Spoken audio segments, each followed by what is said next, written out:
Welcome, Math 107 students, to the lesson activities for lesson number 23 on dividing polynomials and the factor theorem.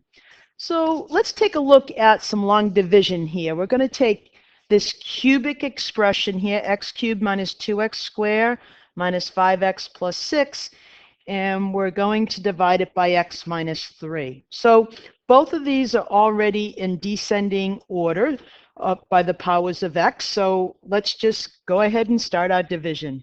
So we have x cubed minus 2x squared minus 5x plus 6, and we're dividing that by x minus 3. All right, so the first thing we're going to do here is we're going to say, how many times does x go into x cubed? Our answer is x squared, and note where we place our x squared, above the like place. If these were numbers, we'd say the like place value. Here it's the like term. So we put the x squared right above the x squared term. Then we multiply x squared times each term in the divisor, and we get x cubed minus 3x squared. Now remember, our next job is to subtract each one of those, x cubed and minus 3x squared, negative 3x squared. So we're going to change. I'm going to show the change in the operation. I put it right in there so I don't forget it. Notice that goes to 0, which is what we wanted to happen. And now we add negative 2x squared plus 3x squared, and that gives me x squared. And I start this process all over. How many times does x go into x squared? 1x. And I notice I'm right above my x term, so I'm okay. And now I do x times x and x times negative 3. Oops, I forgot to bring my minus 5x down. So x times x is x squared minus 3x. Again, I have to change the signs because I'm going to subtract this thing. So when I subtract x squared minus 3x, that makes this negative and this positive. So this goes to 0, and now I have negative 2x plus 6. So I ask myself, how many times does x go into negative 2x? My answer is negative 2. And then I do negative 2 times x is negative 2x, and negative 2 times negative 3 is a plus 6. Notice these are exactly the same. Makes you happy because now when you subtract them, you change the signs and you get 0. Yippee! So that means that x minus 3 is a factor of this cubic, and you now have a way to factor this cubic. Right? So let's write our answer down. So if we have x cubed minus 2x squared minus 5x plus 6, and we divide it by x minus 3, what did we get for our answer? X squared plus x minus 2. So this equals x squared plus 1x minus 2. Remainder 0. The remainder 0, which makes us happy because now we have a factor for our polynomial. 2 factors, actually. All right, so let's take a look now at what we can do with this kind of information. So if you were asked to factor this back in the day, you probably could not factor this because you don't know how to factor a cubic polynomial that doesn't have any common factors. You can't do it by pairing them up and finding a common factor. So this allows us to say that if we have this polynomial, we can write it in factored form like this. Because we know to check any division problem, we take our answer, x squared plus x minus 2, and we multiply it by our divisor. Now the good news here is I can continue to factor this. Okay, I can continue to factor this. So there we go. I have it completely factored. And if I wanted to graph this particular cubic, I can see what the zeros are. I can therefore and each of the multiplicities are 1, I can get a real quick idea of what this graph would look like. So you have now an extra strategy or skill available to you for helping you to graph and factor polynomial expressions. I don't know about you, but that makes me pretty darn excited. All right, let's take a look at another one. All right. Oh, I think I ignored the question here, which said check your answer. So to check your answer, you take your quotient and you multiply it by your divisor. So let's see. X minus 3 times x squared plus 1x minus 2. I'm just going to do my multiplication vertically rather than horizontally. So negative 3 times negative 2 is plus 6. Negative 3 times 1x is negative 3x. And negative 3 times x squared is negative 3x. Pop in one space to the left because now I'm increasing my place value or my power or my degree. So they'll line up. X times negative 2 is negative 2x. X times x is plus x squared. And then x times x squared is x cubed. All my like terms are now lined up with this process, and I get x cubed minus 2x squared minus 5x plus 6. This was my original cubic. Everything checks, and I'm happy. All right, let's take a look at another division problem. So with numbers, if we don't have anything in our place, like our hundreds place or our ones place or our thousands place, we use the number 0. For example, if I wanted to write 1001, I would put 1 in the thousands place, 1 in the ones place, a 0 in the hundreds, and a 0 in the tens. That's sort of like what x cubed plus 1 will look like. If you think about x being 10, 10 cubed is 1,000 plus 1. Right? So we have to have a way to write that out. Each descending power after 3 must have a place. So you have x cubed plus 0x squared plus 0x plus 1. Notice if you put that coefficient for x cubed in there and you look at the numbers 1, 0, 0, 1, looks just like that. I love seeing the connections between like arithmetic and what we learned in arithmetic with the algebra. So if we wanted to divide x cubed plus 1 by x plus 1, we must put the x cubed plus 1, we must write it, we must write it as a polynomial with all of the powers of x visible. So we've got x cubed, so we need an x squared, we need an x, and then we have our 1.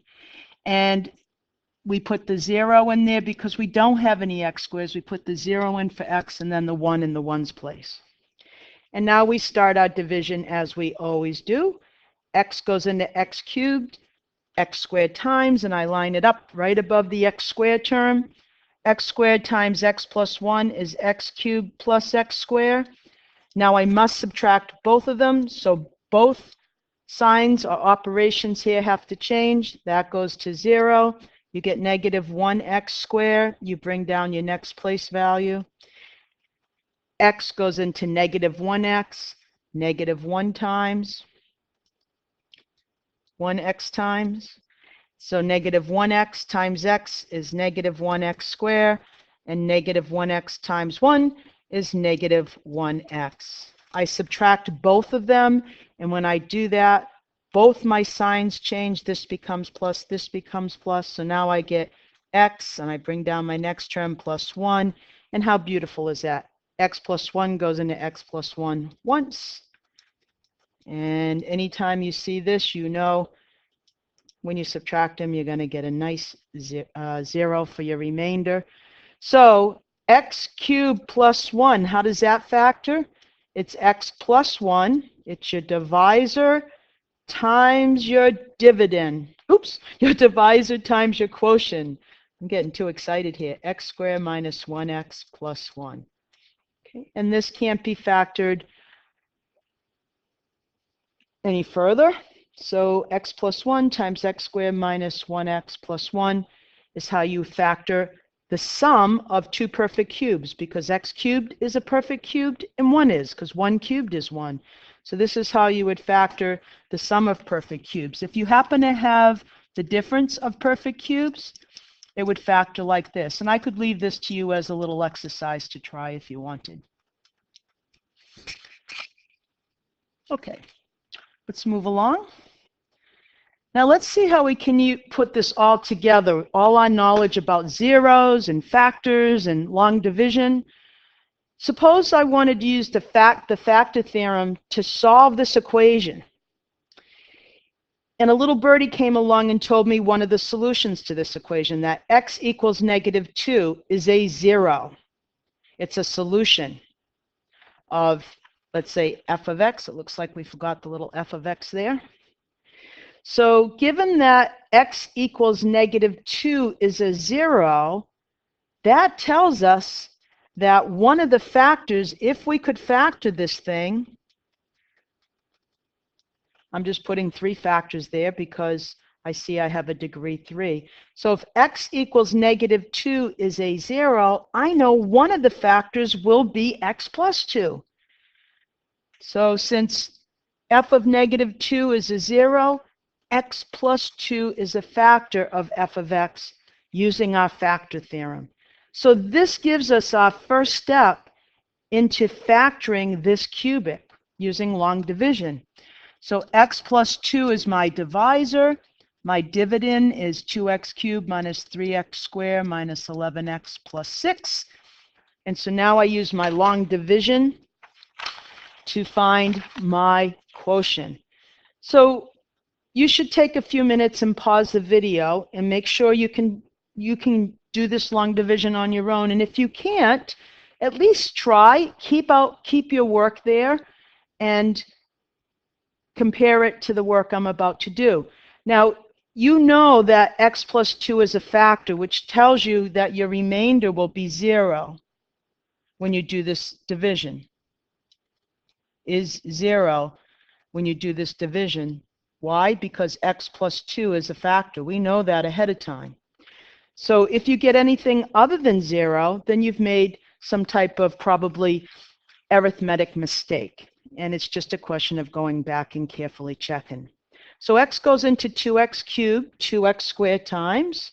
So I'm going to write my 2x squared right above my x squared place value there, or term, like term, however you want to think of it. 2x squared times x gives me 2x cubed, and 2x squared times positive 2 gives me 4x squared. Okay, now I have to subtract both of those. So I'm going to put my minus and my minus right there. This goes off to 0 when I add 2x cubed minus 2x cubed. And now I just want to get rid of these from my next multiplication so it doesn't get too messy. And now I have negative 3x squared minus 4x squared. That gives me negative 7x squared. I bring down my next term. And I start this process all over again. X goes into negative 7x squared, negative 7x, being careful to line up my places here. Negative 7x squared minus 14x. When I multiply negative 7x times each one of those terms, I change both of these to positive addition, and I get 0. And here I get 3x, and I bring down my next term, and I say x goes into 3x 3 times plus 3. And when I multiply, I get 3x plus 6. And when I subtract both of those, I get 0. So use this factor in long division to find the other factors of this cubic. So I'm not quite done. You might think you might be done, but we're not quite done because we have to see if we can factor this. So let's write it out. We have this factors into x plus 2 times 2x squared minus 7x plus 3. and we've had lots of practice factoring second degree trinomials. So this will be 2x. Let me write this a little cleaner here for you with the eraser. Okay, this will be 2x, oops, trying to hurry, x and 1, the minus and the minus. So there is the expression 2x cubed minus 3x squared minus 11x plus 6 completely factored into all of its prime factors. Okay, and again, from these factors, you could quickly go to some of the key points on the graph of the polynomial. How else could we use a factor theorem? Let's see here. I'm going to erase some of the work from above so it doesn't run into this. It says, now, how would we decide whether or not x minus 2 is a factor of this polynomial? Well, again, now we're reversing what we just discussed. If x minus 2 is a factor, then x equals 2 must be a 0. So if I put 2 into my function p and evaluate it, I should get 0. So let's see if we do. 2 cubed plus 2 times 2 squared minus 2 minus 10. So p of 2 is 8, plus 2 times 4 is 8, minus 2 minus 10. 16 minus 2 minus 10 is 4. So p of 2 equals 4, and since p of 2 does not equal 0, then 2 is not a 0 of the function p, and x minus 2 is not a factor. So the answer is no.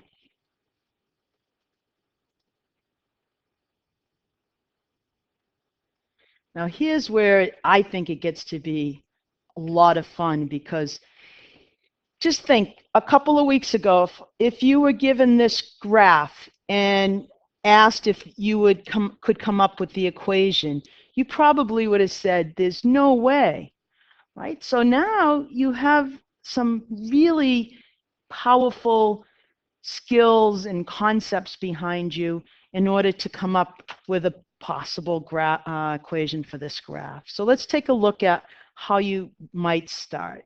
Well, first of all, I mean, we may all start in different places, but the first thing I notice is that my end behavior tells me that as I go far to the right and far to the left, my graph is going to move to positive infinity. Both ends are moving in the same direction, or if we use the language from class, both of our arms are moving in the same direction. They're both pointing upward. So what I know is that the degree is even. Now, I know it's not a quadratic, so I know it's not 2. I know it's not 4. I'm not sure if I know it's not 4 yet. So maybe it's 4 or maybe it's 6, but somewhere in there, okay? Now, I know it's not 4 because I've done the problem, okay? But you need to keep those possibilities open. Where do you go next? The next place you want to go is to find the zeros of your function. So what do? You look for your x-intercepts, right? Your x-intercepts are going to tell you what value of x make your function 0. So your zeros are -2, 0, and 1. Now from there, from knowing the zeros, you can go immediately to your factors. Oh, baby. Here are my factors. Remember, x take away -2 gives me x plus 2. Okay. Now I'm going to put an a in front because I don't know what the leading coefficient is. Okay. You might say, do I really have to write it this way? X minus 0 is just x, so most people would write it this way.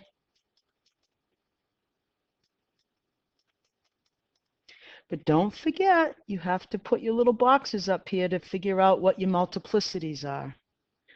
Okay, so those are not linear factors, all of them, because our graph does not go straight through the x-axis and change signs at each of these zeros. So now this is when we do our little investigation here. And I'm going to use my little magic pen if I can find it. Magic pen, there we go. And I'm going to look at the behavior right around the 0. There we go. And this looks like a cubic. It definitely goes through, it flattens out a little bit, right? So it looks like a cubic. It's not straight through like a line. So I'm going to give that particular factor x plus 2 a 3 for a multiplicity. So 3 goes right in there. Now I look at 0, 0. And when I look at 0, 0, I take a look in there. And that goes straight through my axes, my x-axis. That's going to be a linear factor. I'm going to give that a 1. And then at x minus 1, or the 1 as my 0, I look at that. And when I look at that, I bounce. I don't change my sign. I bounce, and that looks like a little baby parabola there. So I'm going to give that a factor of 2. So one possible equation for this polynomial is ax times x plus 2 cubed times x minus 1 squared. We know a is positive, and you could, if you wanted to, just call a 1 for this point. At this point, I might be tempted to see if I could find another value off of this graph. Like, that looks like it could be -1, -2. So I might plug in -1 where I see x and -2 and then find the value of a.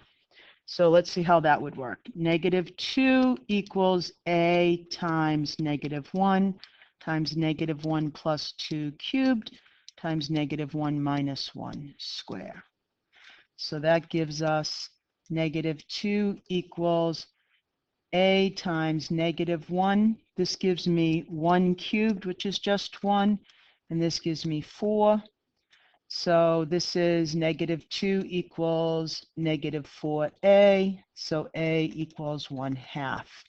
So if this truly is -1, -2, you could say a is a half. I think a lot of your homework questions are going to say assume a is 1 to make things a little easier for you. All right.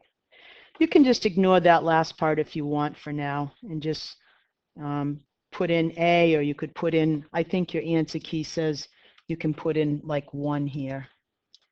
Okay, the key here is that you have your factors, and you get your factors from knowing your zeros, and you get each of your multiplicities.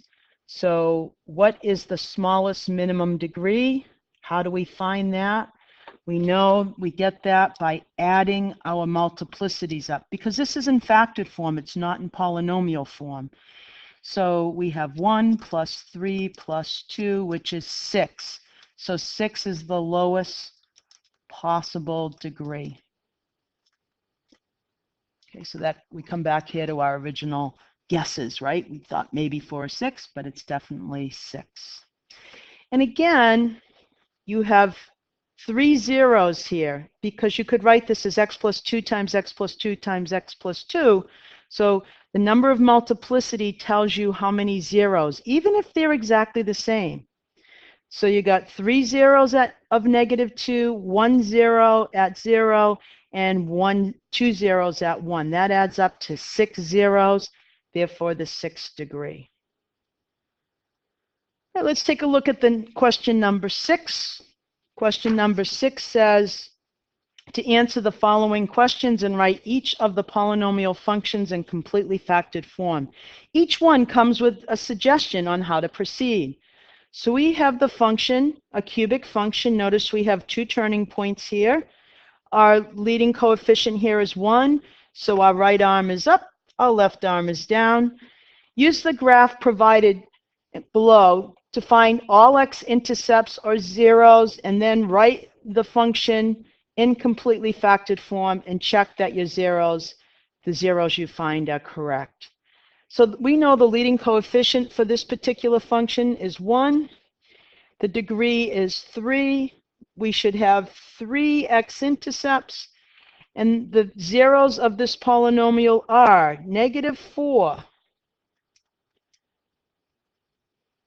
1, and 2.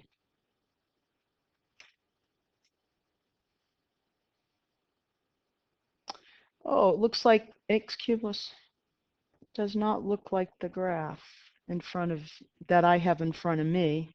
Let me throw it into the graphing calculator really quick here, and I'll put the graph right here. It looks like we have a different graph, so let's take a look.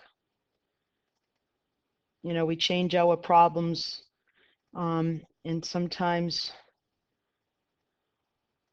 one copy doesn't match another. So let's see, x cubed plus x squared minus 10x plus 8. So let's zoom 6, get a little picture of that. Okay, so we're going to have to go a little bit higher in our y direction to see the full graph. Second, now let's just do our window. Let's just do our window. So our y max here looks like it could be about 25 instead of 10. We don't want to use our standard window here to see this. So let's take a look now at the graph. There we go. So this should be the graph that's over here. So let me take a little picture of that. And I'll replace what's on, send to clipboard, paste, and we'll put that right there. There we go. Voila. Life is good. Yes?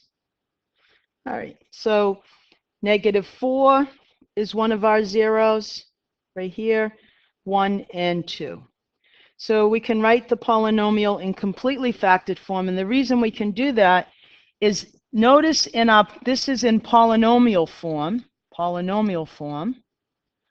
our leading coefficient is a sub 3.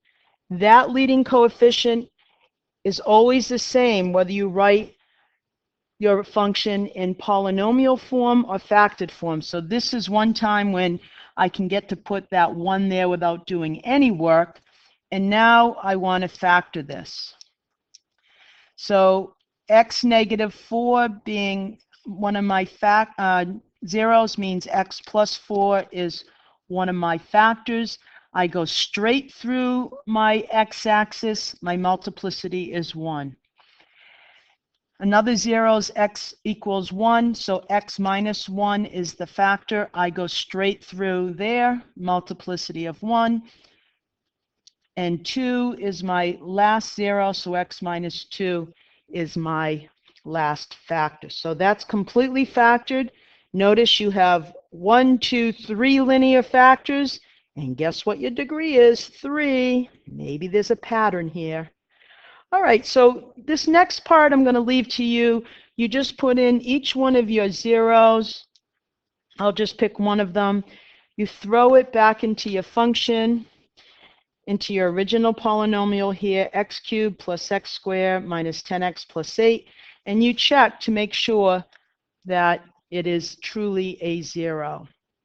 So x cubed plus x squared minus 10 times 1 plus 8 is 1 plus 1 minus 10 plus 8, which is 10 minus 10, which is 0. So you're happy. So you want to do that for each one of these as well.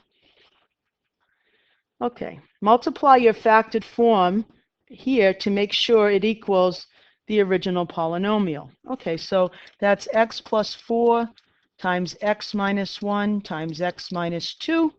And this is where you get to use your associative property. It doesn't matter which of these two factors you multiply first.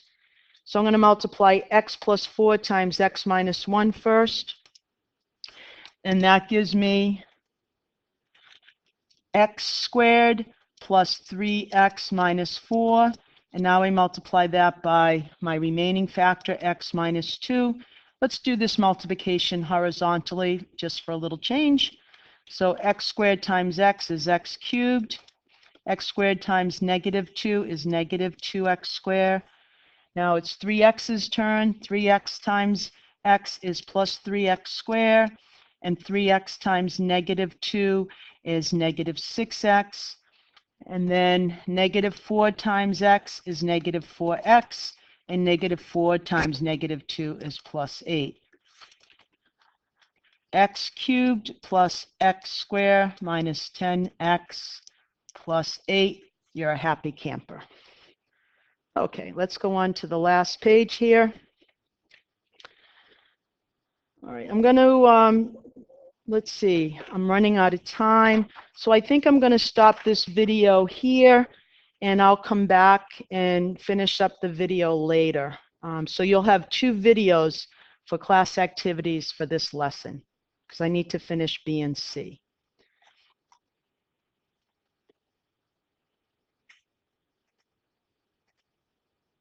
And as usual, if you have any questions, please let me know.